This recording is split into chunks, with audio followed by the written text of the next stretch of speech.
네, 안녕하세요. 제가 오늘 발표 드릴 논문은 Active Retrieval Augmented Generation이고, 이 논문은 EMNLP 2023년에 발표가 됐습니다.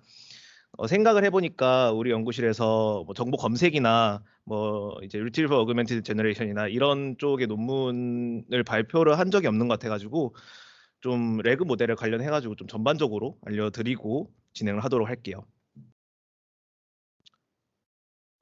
그래서 일단 먼저 백그라운드부터 진행을 할 건데, 왜 이제 레그 모델, 어, 느려서 말하면은 Retrieval Augmented Generation 모델인데 왜 이 모델을 사용을 하느냐에 대한 의문이 있을 수가 있어요.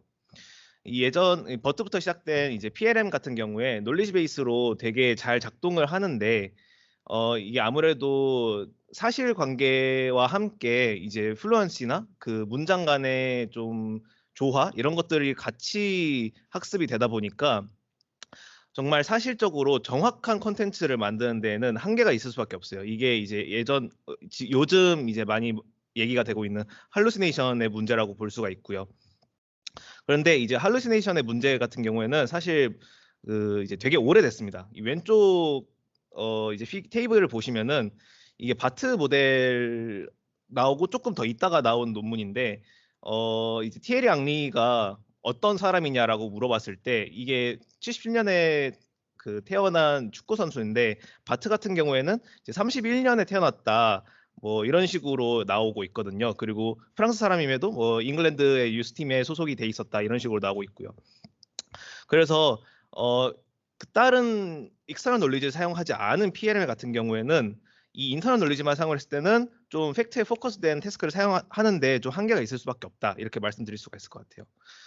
그러면은 더 많은 데이터를 사용을 해가지고 프리트레이닝을 하거나 아니면 파인 튜닝을 하는 건 어떠느냐라고 물어볼 수가 있는데 이 같은 경우에는 이제 자원이나 이제 시간의 한계가 있을 수밖에 없고 그리고 데이터셋도 잘 가공이 돼야 된다는 한계가 있습니다. 그래서 오른쪽에 보시면은 이제 LLM을 사용을 해서 어떻게 팩츄얼리티를 인핸스 할 수 있느냐에 대한 간단한 이제 피겨인데 이거 같은 경우에도 이제 그냥 LLM을 스탠드얼론으로 사용했을 때에는 뭐 슈퍼바이즈드 파인 튜닝 같은 경우를 사용할 수가 있겠지만 사실상 스탠드얼론으로 사용했을 때는 커먼 센스를 제외하고는 도메인 스페시픽 태스크에서는 조금 제한이 될 수밖에 없다라고 얘기가 되고 있어요. 그래가지고 많이 사용이 되고 있는 게 이제 Retrieval Augmented Generation이고요. 그래서 Retrieval Augmented Generation이 무엇이냐 하면은 되게 간략하게 만든 이제 요즘에 사용돼 있는 레그 모델의 구조인데 그 이제 external knowledge 외부 데이터베이스를 이제 임베딩으로 먼저 만들어 놓고 이제 DB에다가 저장을 해 놓습니다. 그리고 사용자가 자기가 궁금한 거를 이제 물어보면은 이 프롬프트로 물어보면은 이 프롬프트에 해당하는 컨텍스트를 벡터 DB에서 찾아와서 같이 넣어서 LLM을 이용을 해가지고 이제 답변을 제너레이션 하는 그런 형태의 모델이라고 생각을 할 수가 있거든요.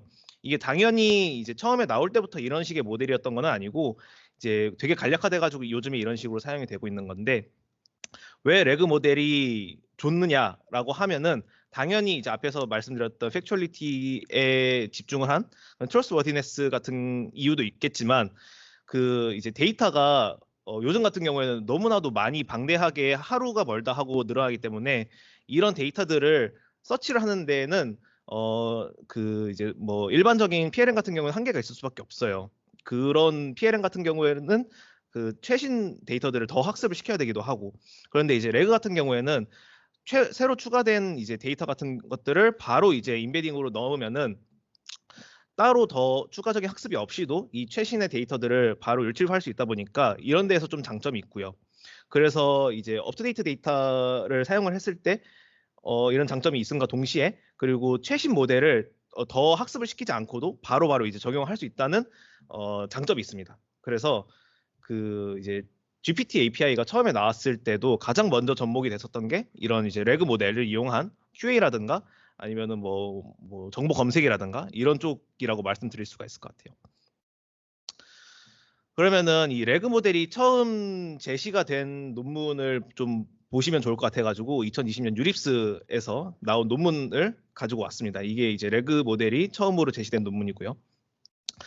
오픈 도메인 Q&A 그 분야에서 이제 그 이런 Retrieval Augmented Language 모델을 사용을 해가지고 조금 더 어큐러시를 늘리고 그 사람들이 봤을 때도 좀 더 리즈너블한 그런 대답을 좀 더 이끌어냈다라고 평가를 받은 그런 논문인데요.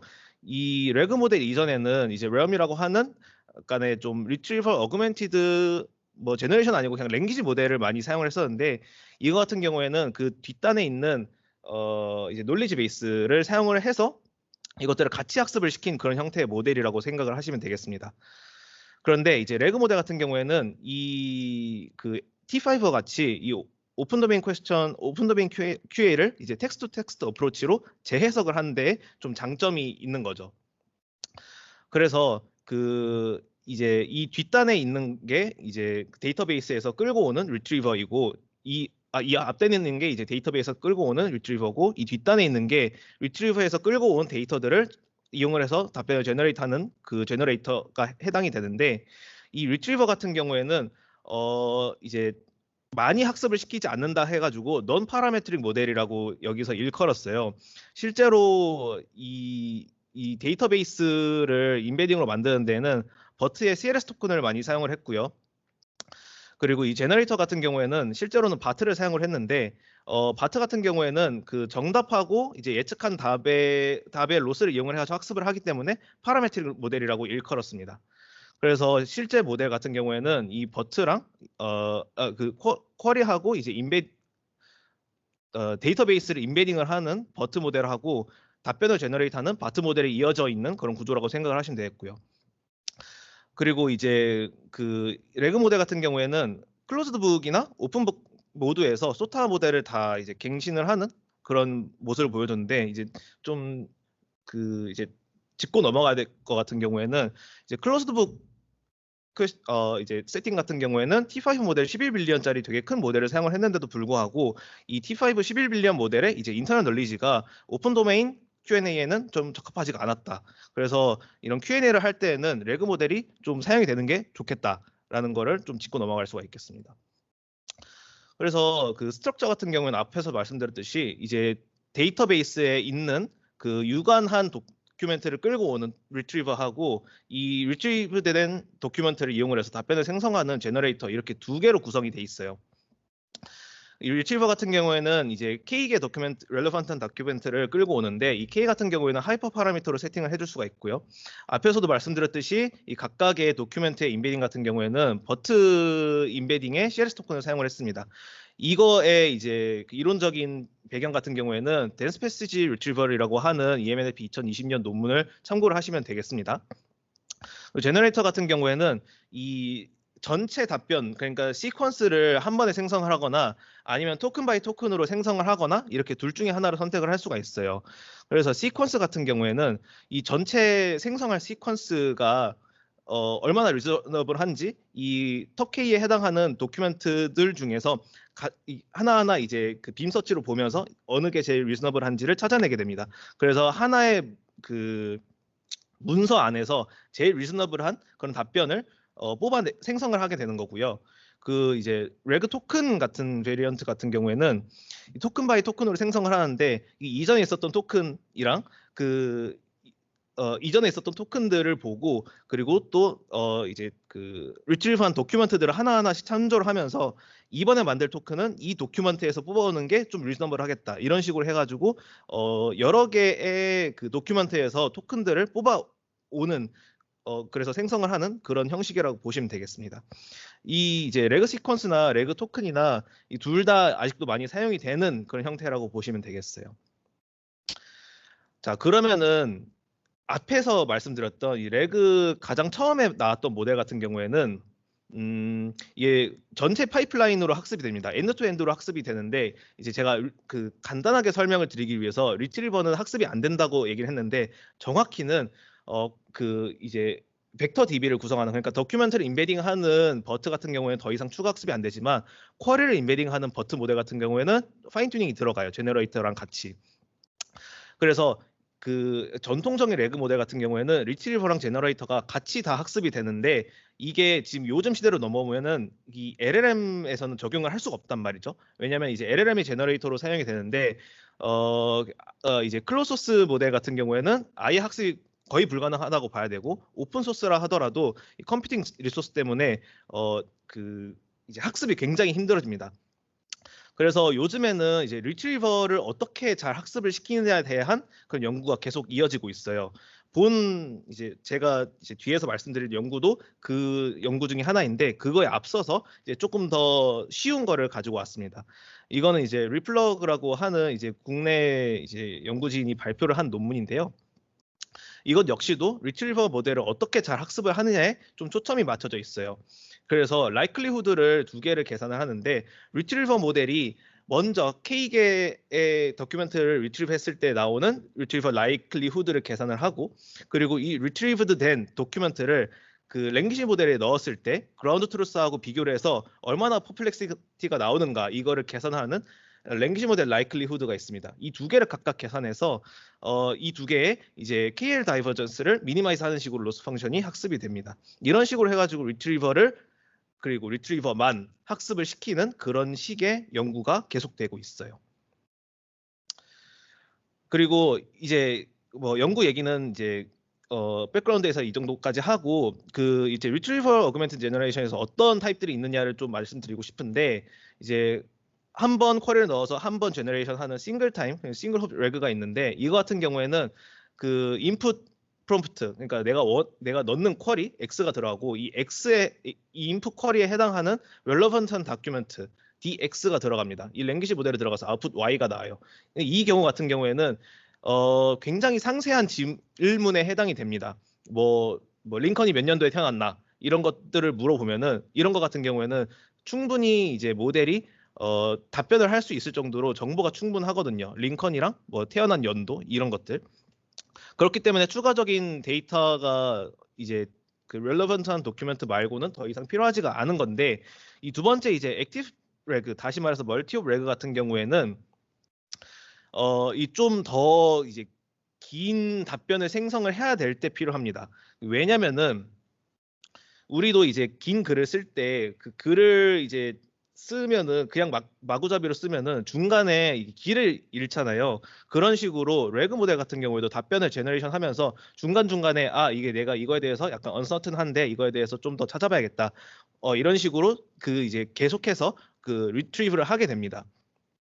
그래서 실제로 보시면은 이제 쿼리 같은 경우에는 그 이전에 제너레이션 했던 그 답변들 그리고 내가 맨 처음에 넣었던 쿼리를 기반으로 해가지고 지금 타임스텝 T에 새로운 쿼리를 만든다거나 아니면은 그 retrieved 됐던 도큐멘트들 이전의 도큐멘트들을 기반으로 해가지고 쿼리를 만든다거나 아니면은 제너레이션 됐던 것들 그리고 렐레번트한 이전의 도큐멘트들 다 합쳐가지고 이 타임스텝 T에 쿼리를 만든다거나 이런 식으로 이제 그 쿼리를 이터러티브하게 만들게 되고요.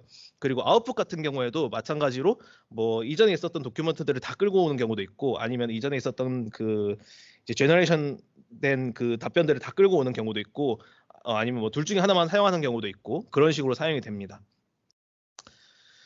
그리고 이제 숏폼하고 롱폼 QA가 있는데 이거 같은 경우에는 이제 앞에서 말씀을 좀 많이 드렸기 때문에 간단하게만 짚고 넘어갈게요. 숏폼 QA 같은 경우에는 굉장히 질문이 상세한 경우에 해당이 됩니다. 바이든이 나온 대학교 이름 네, 뭐 그런 게 되겠고요. 롱폼 QA 같은 경우에는 조 바이든 대통령에 대한 서버를 만들어줘. 이런 게 좀 그 롱하게 나올 수밖에 없는 그런 QA에 해당이 되겠고요. 롱폼 QA 같은 경우에는 딱 봐도 알겠지만 이 조 바이든에 대해서 서머를 만들어 달라고 했을 때 우리가 여기에 대한 개요를 넣어주진 않잖아요. 그래서 인풋만 들어갔을 때는 이 QA의 답변으로 생성을 하기에는 인풋의 정보가 굉장히 부족하게 됩니다.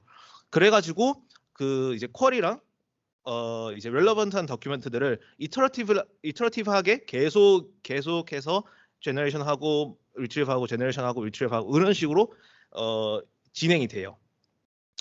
그래가지고 중간에 이제 뭐 서머를 만들다가 그 이제 조 바이든의 뭐 대학교 이전의 에듀케이션 히스토리가 뭔지 잘 모르겠다 하면은 다시 쿼리를 생성해서 넣고 만들어진 쿼리에 대해서 그 렐러번트한 도큐멘트를 다시 이터러티브하게 가져와서 이제 생성을 하는 그런 형식인 거죠.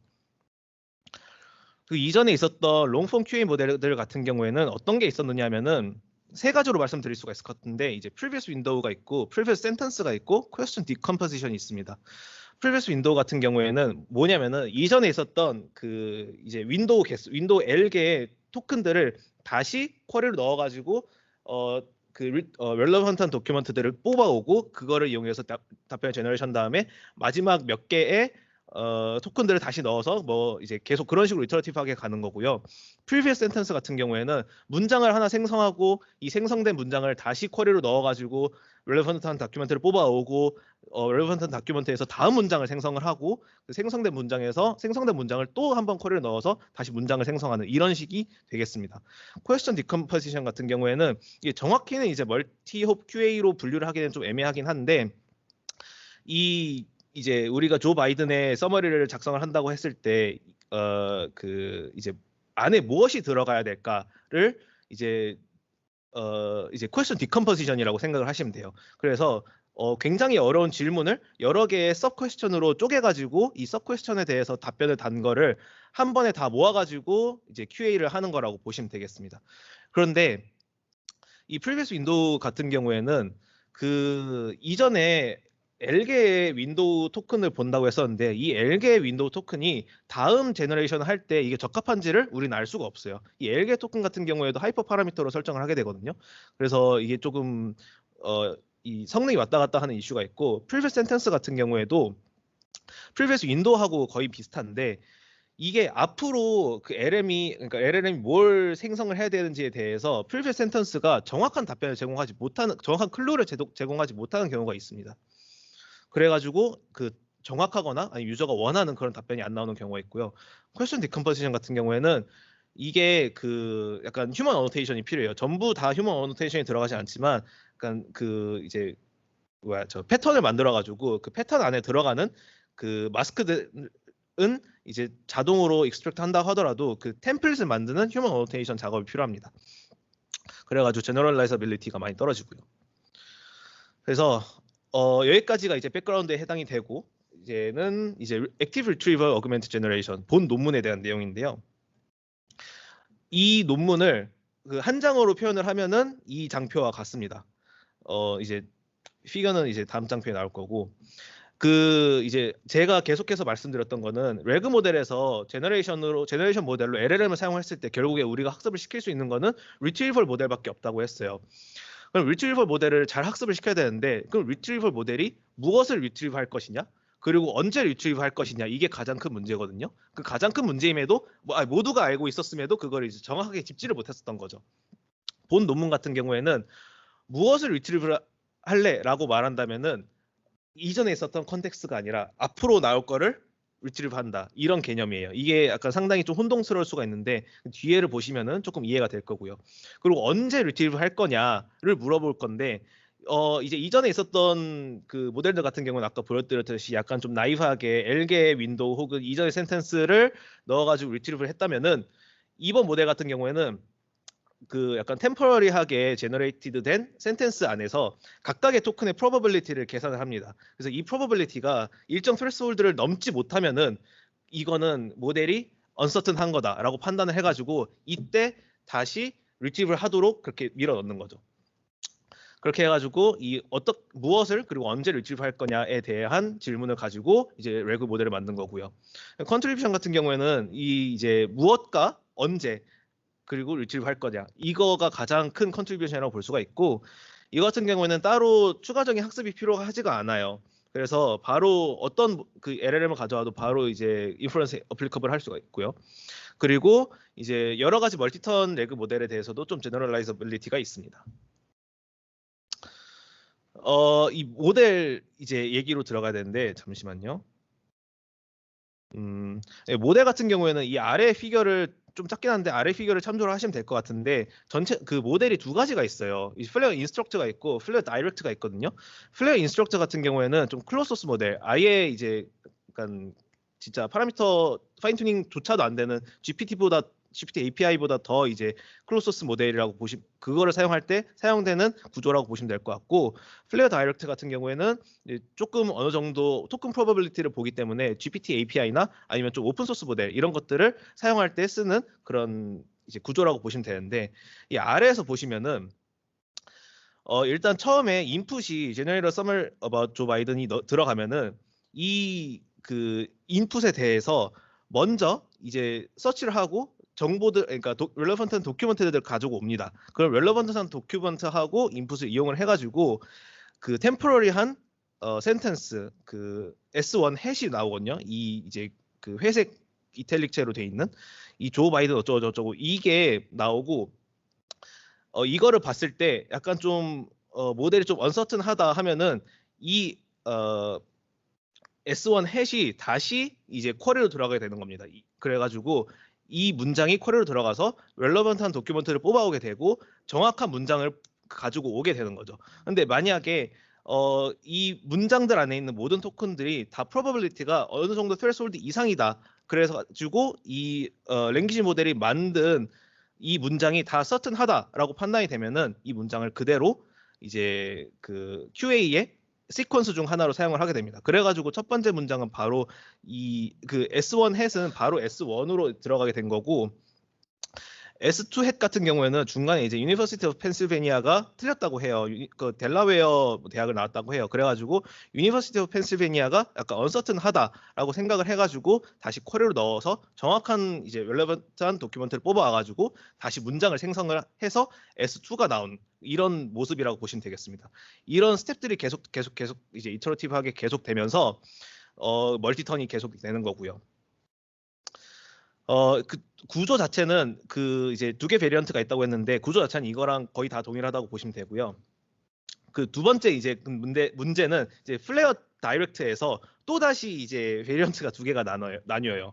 제가 말씀드렸을 때 이 S1 햇이 쿼리로 들어간다 그랬는데 이 S1 햇을 쿼리로 어떻게 넣느냐에 따라 가지고 이제 쿼리 리포뮬레이션이 두 가지로 나뉘거든요.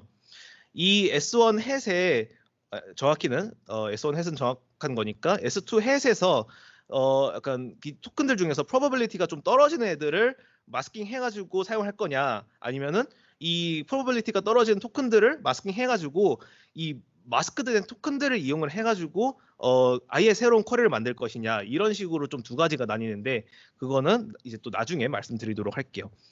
그래서 좀 요약을 하자면은 이제 플레어 인스트럭터가 있고 플레어 다이렉트가 있는데, 플레어 인스트럭터 같은 경우에는 제너레이터에서 LLM이 제너레이터가 되긴 하는데 제너레이션 할 때 프롬프팅을 되게 상세하게 넣습니다. 그래가지고 제가 말했듯이 이제 어느 이제 클로즈 소스 모델에도 플레어 인스트럭터 정도는 이제 적용할 수가 있는 거고, 플레어 다이렉트 같은 경우에는 이제 쿼리 리포뮬레이션이 들어가기 때문에 이거는 토큰 프로버빌리티가 무조건 보여야 돼요. 그래서 이제 오픈 소스 모델이나 GPT API 정도 사용하면은 될 것 같다고 말씀드릴 수 있을 것 같아요.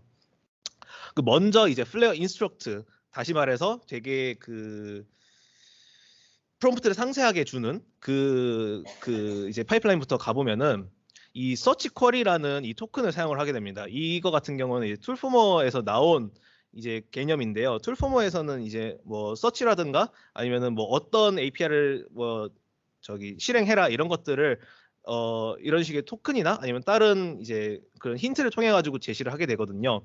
그래가지고 여기 같은 경우에는 이 이제 대괄호 서치 쿼리 이런 식으로 토큰이 나왔을 때는 이 쿼리 안에 있는 거를 알아서 잘 서치를 해라라는 식으로 얘한테 프롬프트를 주게 됩니다. 그래서 이게 저 플레어 인스트럭트의 좀 핵심이라고 볼 수가 있겠고, 총 플레어 인스트럭트 같은 경우 총 3단계로 가게 되는데, 이게 첫 번째 단계 같은 경우에는 쿼리에 대해서 잘 서치를 해라 이거고, 두 번째 단계 같은 경우에는 다운스트림 태스크를 잘 실행해라 이거고, 세 번째 단계 같은 경우에는 그 쿼리 서치한 거랑 다운스트림 태스크를 잘 수행하는 거랑 합쳐가지고 잘 해라 이거예요. 그래가지고 굉장히 좀 단순한 형태인데 프롬프트가 이렇게 생겼습니다. 첫 번째는 그 이제 서치 API를 사용을 해가지고 찾아봐라. 근데 언제 이 텀이 서치에 나오는 순간 그러면은 찾아봐라. 뭐 이제 예시로 듣는 거는 이제 이렇게 해가지고 총 6개에서 8개 정도 퓨샷이 들어가게 되는 거고, 두 번째 프롬프트가 이게 전체가 하나의 프롬프트인데 이제 두 번째 프롬프트 같은 경우에는 이제 스텝 바이 스텝으로 띵크를 해가지고 너가 다운스트림 태스크에 잘 퍼폼해라. 예시로는 아래처럼 마찬가지로 6개에서 8개 이렇게 주는 거고요. 그리고 파이널에서는 이 첫 번째 스텝하고 두 번째 스텝을 잘 합쳐봐라 이거예요. 그래가지고 이 문장을 보면은 다 첫 번째 스텝이랑 두 번째 스텝에서 다 나왔던 문장이거든요. 그래가지고 얘가 좀 혼동을 하는 거를 좀 이제 줄여주고자 하는 그런 형태라고 보실 수가 있겠습니다. 이건 이제 인스트럭트는 이렇게 해가지고 좀 간단하게 넘어갈 수 있을 것 같고, 이제 문제는 이제 그 토큰 프로버빌리티를 계산하는 다이렉트 플레어가 이제 나오게 되는데, 이제 플레어 인스트럭터 같은 경우에는 물론 이제 그 그냥 뭐 API만 사용을 하거나 아니면은 뭐 클로즈 소스 모델을 사용을 할 경우에는 범용적으로 좀 적용을 할 수가 있는데, 이게 퓨전 러닝이라는 게 아무래도 한계가 그 좀 릴라이빌리티가 좀 떨어지고, 그 오픈 도메인 퀘스천 앤 앤서링 같은 경우에는 워낙에 많은 그리고 다양한 질문들이 나오기 때문에 이런 퓨샷 세팅이 된다 하더라도 이게 제너럴라이저빌리티가 떨어지고 릴라이빌리티도 떨어지게 돼버려요. 그래가지고 좀 더 파인그레인드하게 들어가야 되겠다라고 해가지고 플레어 다이렉트가 나오게 되는데, 이거는 앞에서 플레어 인스트럭트가 3단계로 구성되었던 거하고 별개로 플레어 다이렉트 같은 경우에는 2단계로, 다시 말해서 컨피던스 베이스드 액티브 리트리벌 그리고 컨피던스 베이스드 쿼리 리포뮬레이션 이렇게 구성이 되게 됩니다. 컨피던스 베이스드 액티브 리트리벌 같은 경우에는 그 LLM이 만든 이 문장을 그대로 사용할 건지 아니면은 그 다시 쿼리로 사용을 해가지고 리트리브를 하게 사용할 건지 이거를 선택을 하는 거가 되고요. 컨피던스 베이스드 쿼리 리포뮬레이션 같은 경우에는 이 컨피던스 베이스드 액티브 리트리벌에서 만약에 이 문장이 만족스럽지가 않아, 그래가지고 이거를 쿼리로 사용하겠어 라고 할 때 어떻게 이 문장을 쿼리로 다시 재구성을 할 것이냐에 대한 얘기입니다. 그래서 컨피던스 베이스드 액티브 리트리버를 보시면은 마찬가지로 이건 앞에서 다 나왔던 저거고, 이 인풋 X가 들어가고 이전에 있었던 그 제너레이티드 된 아웃풋들이 주어져 가지고 템퍼러리한 넥스트 센텐스 ST 햇이 나오게 되면은 이 컨피던스 스레스홀드를 주고, 이 컨피던스 스레스홀드 이상이면은 ST 햇을 바로 다음 문장으로 쓰고, 다시 말해서 그냥 이제 그 퍼머넌트하게 ST가 되는 거겠죠. 만약에 스레스홀드 밑이 된다 하면은 이거는 쿼리로 다시 사용을 하게 됩니다. 이런 식의 구성이라고 보시면 되겠고, 컨피던스 베이스 쿼리 리포뮬레이션 같은 경우에는 이 ST 햇의 그 이제 컨피던스가 충분한 수준이 되지 않으면은 앞에서 말씀드렸듯이 다시 이제 쿼리로 사용을 하게 되는데, 이 쿼리 안에서 그 토큰을 마스킹 해가지고 사용할 수도 있고, 아니면은 이 ST 햇을 그 이제 다른 식으로 GPT를 이용을 해가지고 쿼리로 사용할 수가 있습니다. 이런 식으로 구성이 된다고 보시면 되는데,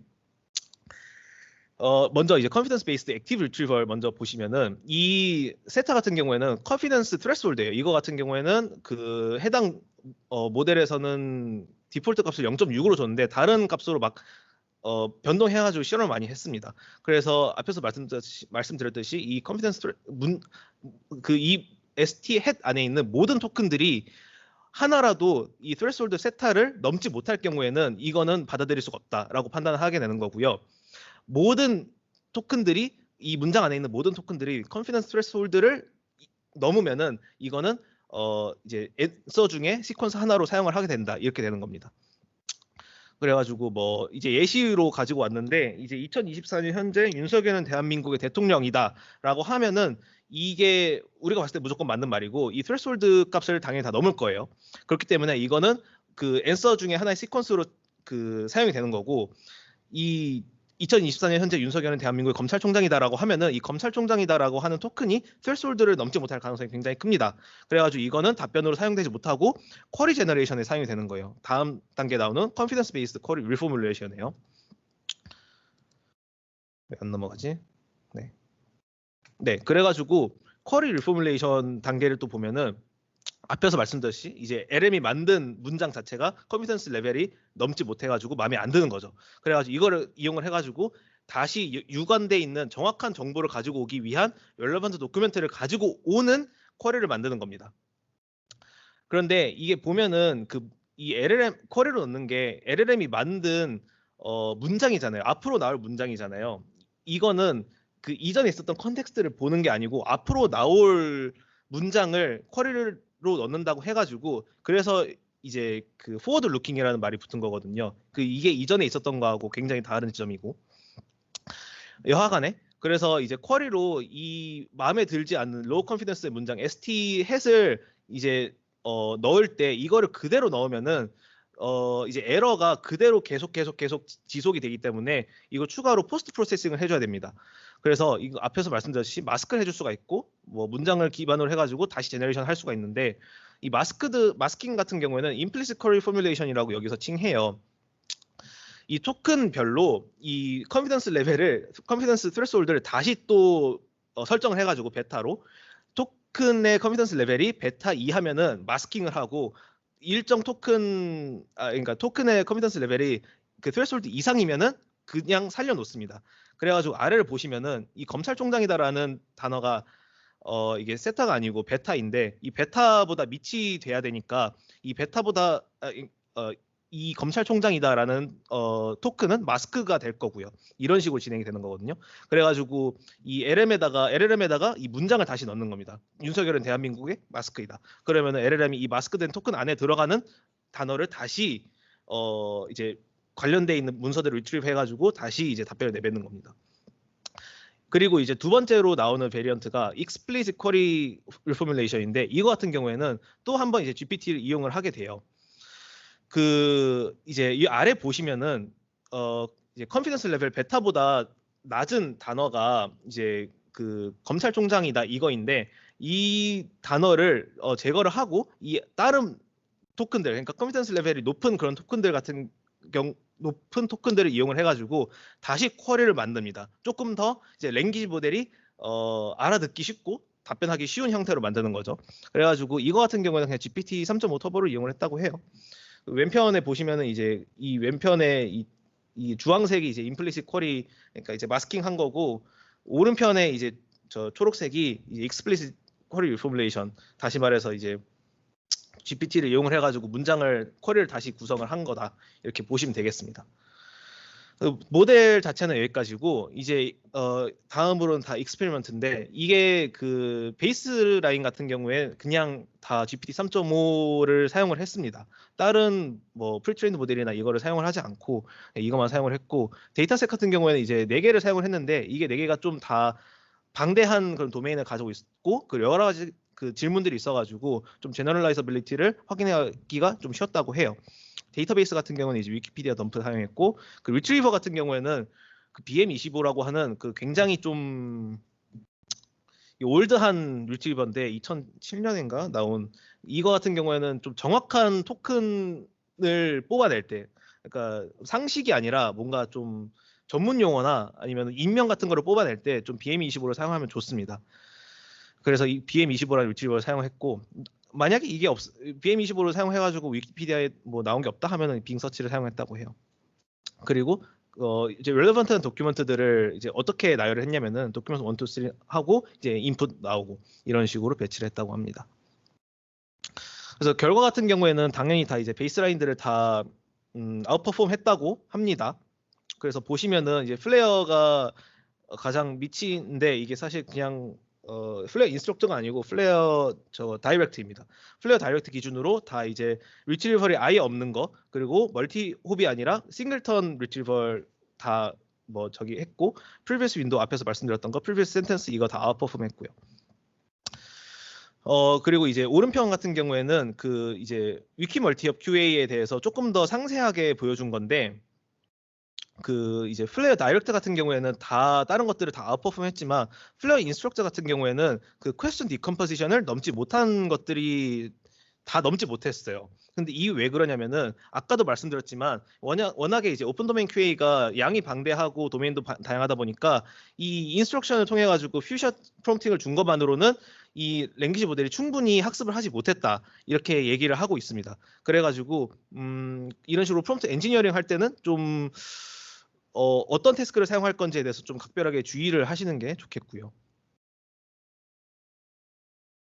그래서 이제 어블레이션 스터디를 보시면은 그 이제 제가 맨 처음에서 말씀드렸듯이 무엇을 리트리브 할 거냐에 해당하는 건데 그 다음에 나올 문장에 해당하는 거를 보고 리트리브 하느냐 아니면 이전에 나왔던 컨텍스트를 보고 리트리브 하느냐의 차이가 이제 테이블 3에 해당이 됩니다. 그리고 previous가 이제 이전에 있었던 컨텍스트를 보고 리트리브 하는 거고 next가 이제 여기서 말했던 이제 next 센텐스를 보고 리트리브 하는 거에 해당이 되는데 보시면 전체적으로 다 이제 previous 컨텍스트를 보는 것보다 next 센텐스를 보고 리트리브 하는 게 더 효과적이다 이렇게 얘기를 할 수가 있겠고요. 프리비어스 윈도우 같은 경우에도 좀 이게 왜 안 좋은지에 대해서 어블레이션 스터디를 진행했는데 보시면은 이전에 16개, 32개, 48개 혹은 이전에 있었던 토큰들 전부 다 보는 것 이렇게 해가지고 했는데 이 토큰 개수가 많아질수록 성능이 어느 정도 조금씩 떨어지는 걸 확인을 할 수가 있어요. 이게 노이즈가 낀다고 여기서는 얘기를 했습니다. 그리고 이제 액티브 리트리버에 대한 얘기인데 이 액티브 리트리버라고 하면 다시 말해서 언제 리트리버를 할 거냐에 대한 얘기거든요. 그러니까 이 토큰의 프로버빌리티를 보고 이 프로버빌리티를 스레솔드를 어느 정도 주는 게 뭐 좋겠다 이런 식으로 수정을 한 다음에 이제 이 스레솔드를 기준으로 이제 액티브하게 리트리버 하는 건데 이 아래 피겨를 보시면은 전체 문장 중에 몇 퍼센트를 새로이 리트리버 했느냐에 대한 표예요. 그래서 보시면은 이제 한 50% 정도 넘어가면은 성능이 어느 정도 다 비슷비슷해지거든요. 그래서 이전에 있었던 previous window나 previous sentence 같은 경우에는 액티브하게 retrieve 하는 게 아니라 그냥 나이브하게 이전에 있었던 몇 개 토큰들을 그냥 무조건 가져와가지고 가져와서 retrieve 혹은 이전에 있었던 sentence를 가지고 retrieve 이런 식으로 하는데 이런 식으로 나이브하고 패시브하게 하는 거는 이제 성능 측면에서는 액티브 리트리버이랑 비슷하거나 오히려 좀 더 떨어질 수 있다 이런 얘기도 하고 있습니다. 그리고 이제 마지막으로는 이제 쿼리 리포뮬레이션에서 제가 마스킹하는 임플리시트 쿼리 리포뮬레이션이랑 GPT를 이용을 해서 쿼리 리포뮬레이션 하는 익스플리시트 쿼리 리포뮬레이션 얘기를 했는데 이게 두 개가 차이가 어떻게 되는지 얘기를 하고 있어요. 근데 결과적으로 하면은 큰 차이가 없습니다. 그래가지고 둘 다 뭐 그냥 편한 방법으로 쓰는 게 좋겠다 이런 식으로 얘기를 하고 있고 그리고 이 베타 같은 경우에는 이제 LLM이 만든 센텐스 마음에 들지 않는 센텐스 안에서 어떤 토큰을 마스킹 할 거냐에 대한 트레스홀드인데 이 트레스홀드를 어떻게 주느냐에 따라 가지고 좀 성능이 좀 차이가 나는 거를 볼 수가 있어요. 그래가지고 이제 베타가 0.0이라는 거는 아무 토큰도 마스킹하지 않고 그냥 센텐스를 그냥 다시 넣었다 이 얘기인데 이런 경우에는 아까 말씀드렸듯이 에러가 좀 퍼페추얼하게 계속 가기 때문에 성능이 좀 안 좋은 거를 확인할 수가 있습니다. 그래가지고 어느 정도 좀 마스킹을 하는 것이 좀 성능 향상에 어느 정도 도움이 되겠다 이렇게 얘기를 하고 있습니다. 그래가지고 오늘 발표는 여기까지인데요. 여러분들이 이제 기억을 하셨으면 좋겠다 하는 거는 왜 이제 레그 모델을 사용을 하는지 요즘 이제 산업 현장에서도 레그 모델이 많이 나오고 있는데 왜 레그 모델이 이제 슈퍼바이스 파인 튜닝에 비해서 나은지에 대해서 한번 생각해 보셨으면 좋겠고 그리고 이제 오늘 말씀드렸던 논문의 핵심인 forward looking 그리고 액티브 리트리버 이거에 대해서도 한번 생각을 해보셨으면 좋겠다 하는 게 이제 제가 드리는 포인트입니다. 그래서 forward looking 같은 경우에는 이제 저도 그렇게 많이 생각을 했었는데 이전에 썼던 컨텍스트를 보는 게 항상 능사는 아니다 이렇게 생각을 하시면 좋겠어요. 그리고 액티브하게 리트리버 하는 것 같은 경우에도 물론 이제 윈도우 개수 혹은 이제 이전 몇 개 센텐스 보고 그냥 루프 돌려가면서 하면은 당연히 편하긴 하겠는데 이런 식으로 좀 패시브하고 나이브하게 하는 게 아니라 좀 액티브하게 어떤 문장이 들어왔을 때 이거는 오케이 이거는 다시 리트리브 이렇게 좀 판단하는 게 좀 성능 향상에 도움이 되겠다. 그리고 사람이 봤을 때에도 좀 리즈너블하다 이런 거를 좀 가져가셨으면 좋겠습니다. 네, 여기까지입니다. 감사합니다.